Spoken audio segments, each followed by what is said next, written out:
Assalamualaikum warahmatullahi wabarakatuh. Sampurasun. Alhamdulillahirabbil alamin. Wassalatu wassalam asrofil anbiya'i wal mursalin. Sayyidina Muhammadin wa ala alihi washabihi ajmain amma ba'du. Sungrining puji syukur kasanggakeun ka Gusti anu Maha Suci. Kalayan widi mantena urang tiasa riung mangpulung paamprok jonghok. Teu hilap sholawat sareng salam ka junjungan urang sadaya Kanjeng Nabi Muhammad sallallahu alaihi wasallam. Teu hilap ka kulawargina, ka para sahabatna, dugi ka urang sadaya salaku umatna.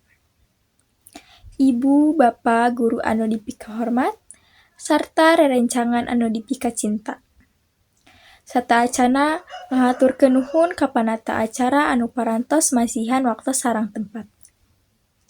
Simkuring Jamilatul Latifah, di ieu tempat bade ngadugikeun biantara anu judulna Pentingna Hirup Basajan. Hadirin sadaya anu dipika hormat, manusa zaman ayeuna tangtu apal kana istilah hirup basajan.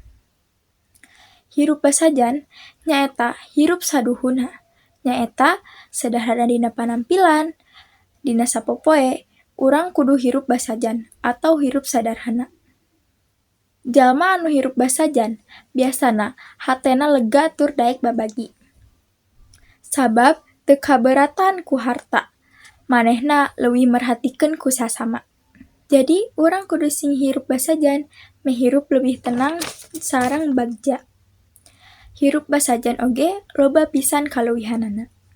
Rupina sakitu anu dipika hatur, hapunten bilih aya basa anu pasalia kirang tata titi diduga sareng peryoga.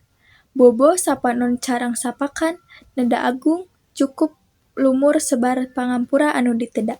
Saur Presiden Soekarno, pamuda teh bentang nagara. Pamuda bakal nangtukeun nasib bangsa ka hareupna. Tangtung pemuda anu cager, bager, bener, pinter, jeung singer. Wabillahi taufiq wal hidayah. Wassalamualaikum warahmatullahi wabarakatuh.